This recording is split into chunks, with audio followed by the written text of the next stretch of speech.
What we want to do, guys, is get trained and up and running and give everybody a good start. This is the main thing that we specialize in, is the training. I want you guys to make sure you have a pen and a piece of paper ready, because I'm going to give you some things that will last you generations in this business. I'm going to start with Marvin. Marvin, out of all the years you've been in a home-based business, do you still have notebooks and pages and pages and pages of notes you still refer to? No doubt about it. Yes, I do. What in the world would some old notes back in 2005 still do for you today? Why do we keep this stuff?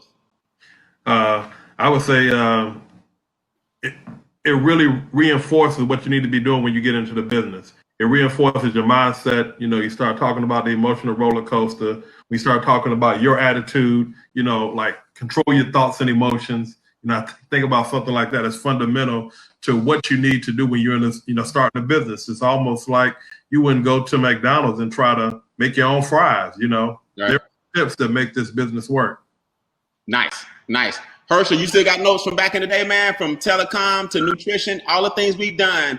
Do you still have notes you can refer to, or you just every now and then just throw, I mean, is it all up here? You remember stuff from 20 years ago?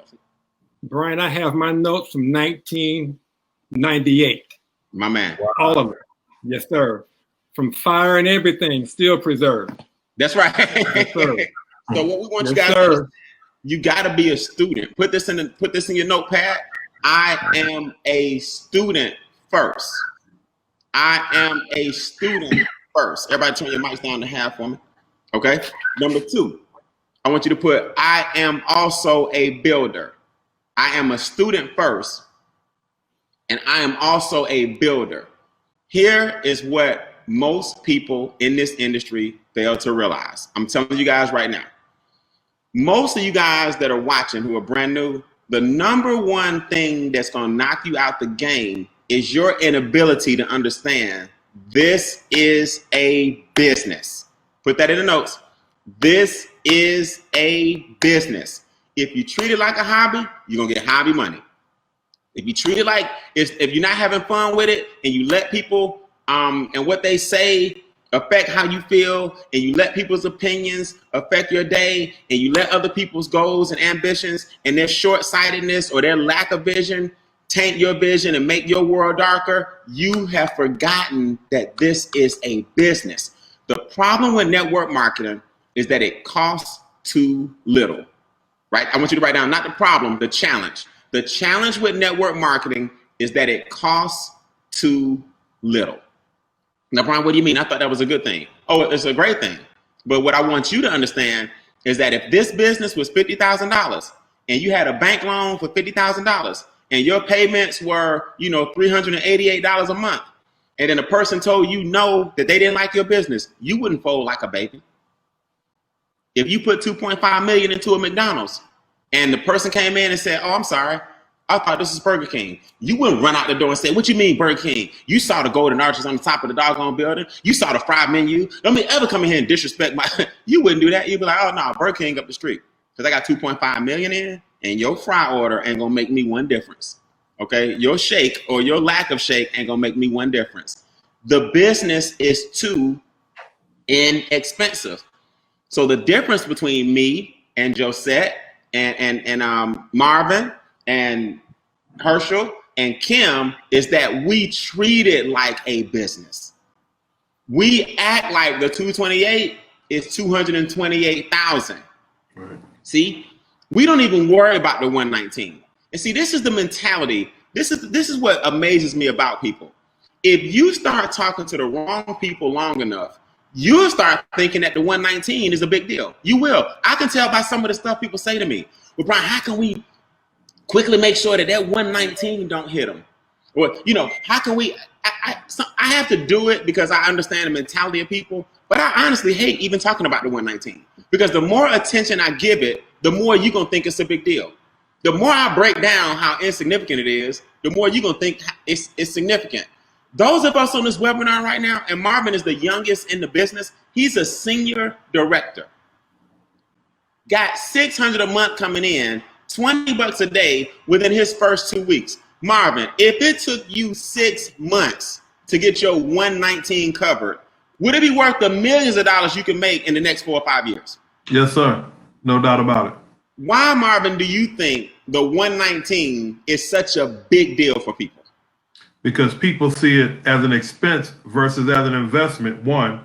But two, I think the fact that if you were running a business and you had a brick and mortar, for example, the phone at that place would be $119.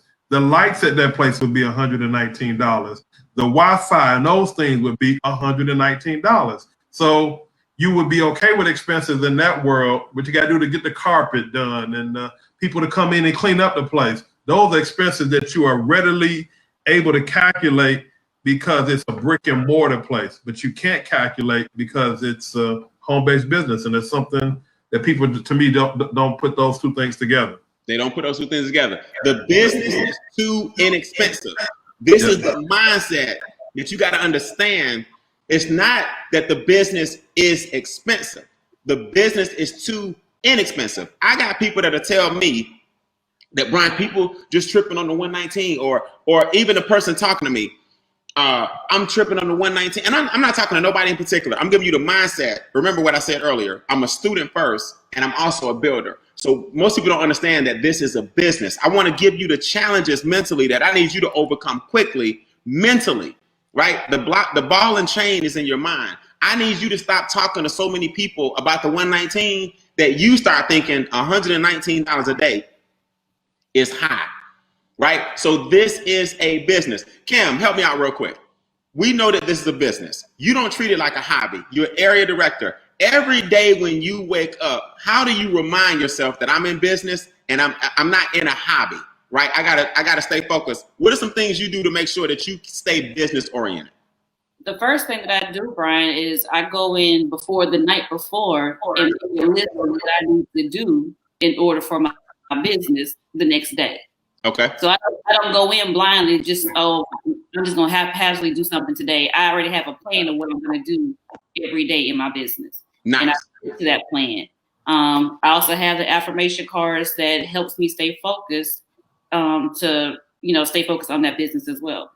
Nice. Okay, nice. So what she said, guys, in other words, she don't go to bed the night before without knowing what she's doing tomorrow. See, put this in the notes. My calendar determines how much money I make. My calendar determines how much money I make.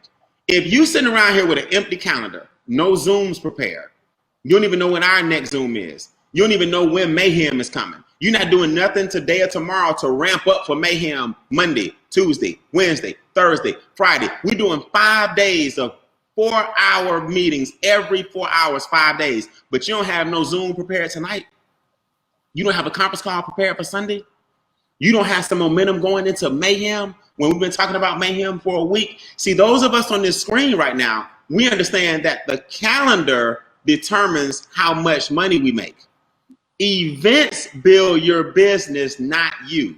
I'm just giving you some understanding that you're in a business. Events build your business, not you. So if you understand leverage and if you understand the type of business you're in, you will start treating it as such. The problem with most people is they treat a home-based business like it shouldn't have any expenses. They treat a home-based business like it's small because you listen to people ask you, how's your little business coming? So you start believing it's little. How's that little thing you doing? I tell people straight up, wait, my business and a thing are two different things. See, I soft check a joker in a heartbeat. I give a joker a quick elbow in a heartbeat. Wait, my business and a thing, a little thing and my business are two different things. Which one are you talking about? My business or something little? Because I'm not sure which one you're talking about. See, I'll give you a soft check in a heartbeat. Because you got to start understanding that people will put their self-imposed limitations on you, and then their thoughts will start becoming yours. That's why training is so important. We have to do these so you'll come back to reality with 5 of us that are making money, 18 of us that are making money, 200 of us that are making money. If not, you'll revert back to the old people that you used to talk to who still think 119 is expensive. Herschel, you've been in this industry a long time, right? Yep. We used to always say this. We're in the distribution business. Put that in notes. We're in the distribution business.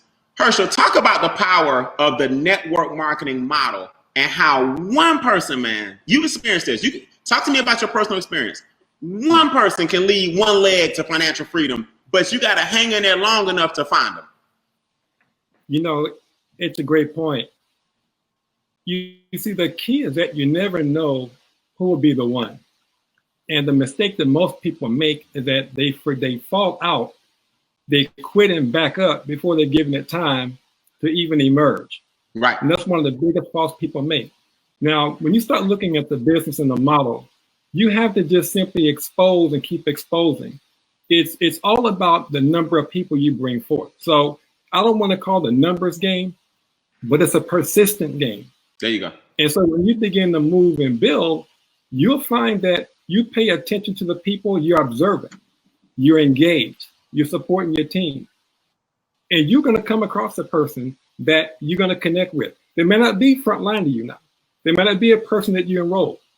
They could be on your 10th level. In fact, Lynn and I we became $1 million earners in the industry, and the main key person that emerged was on our 7th level. Wow. Wow.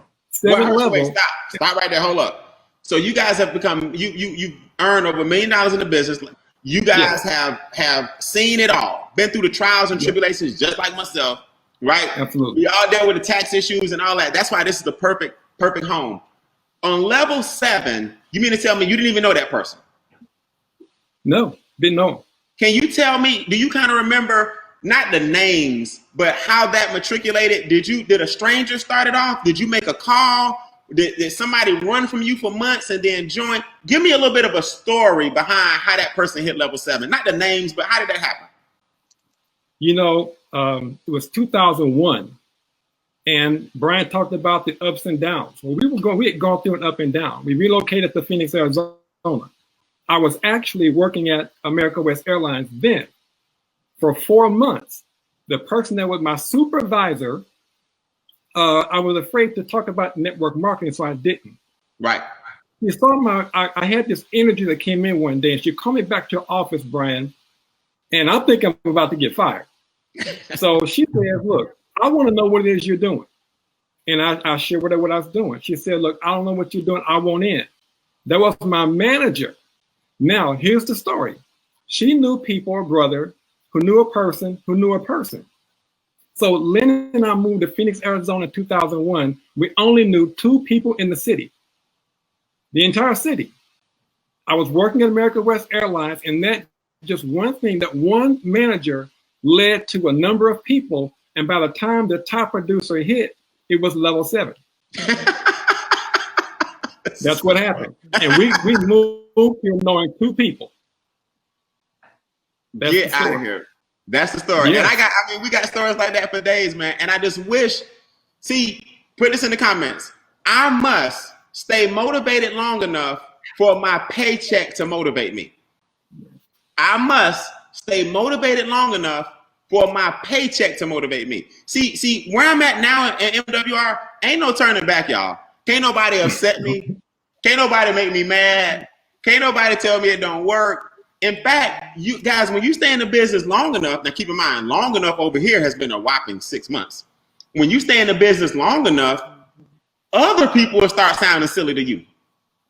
When you stay in the business long enough, other people start sounding like they don't have no sense. See, you got to stay in the business long enough to where the business gets in you and you just not in the business. Some of you guys, you're in the business, but the business is not in you. Here's my affirmation. Somebody earlier, I think Kim mentioned affirmations because I have all the SDs and above doing a special coaching exercise this month. Here's one of my affirmations. Y'all can put, this is a good one. I'm in constant control of my thoughts and emotions, and because of that control, I make excellent decisions. I am in constant control of my thoughts and emotions, and because of that control, I make excellent decisions.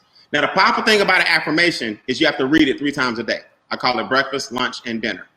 What you're doing is you're retraining your subconscious. You're retraining the things that you've been taught to, you're pulling the future into the present. So that's why affirmations are always read clear and in present tense, right?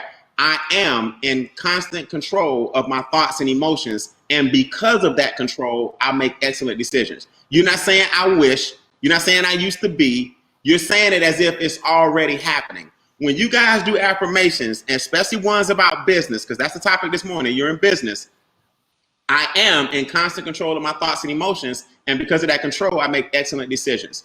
So what I did yesterday, I got 2 phone calls back to back. Oh, Brian, this sucks about the company. Oh, Brian, that sucks about the company. Oh, Brian, I never understand this. And y'all claim this and y'all claim that. You know what I said? I'm in constant control of my thoughts and emotions. And because of that control, I make excellent decisions. By the time I was through with both of those calls, they both was apologizing. Because I'm not going to let your emotions and what you think you know about the business affect what I know to be true about the business when the call you telling me about right now is in the minority. I deal with thousands of people. So if you're having that problem, it can't be everybody, or I will get this call 5,000 times. So I have to make sure that when the issue hits me, because I'm in business, I can't be emotional about it. Some of you guys, the number one thing that's going to knock you out the business is not your emotions. It's the fact that you don't know you in business. Put this in your notes. I am in business. I am not in personal. I am in business. I am not in personal.